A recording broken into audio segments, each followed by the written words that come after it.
नमस्कार मित्रांनो, वडील शिक्षक आणि आई गृहिणी।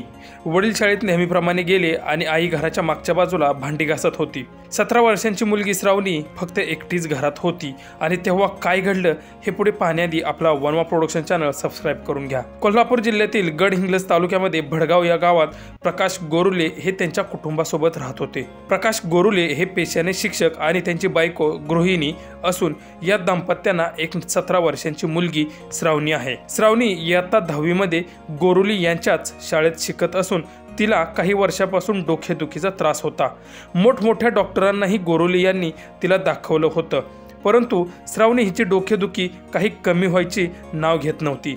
त्यामुळे श्रावणी निराश होती। तिच्यावर मानसोपचार तज्ञाकडूनही उपचार करण्यात आले होते, परंतु तरी सुद्धा तिला काहीच फरक पडत नव्हता।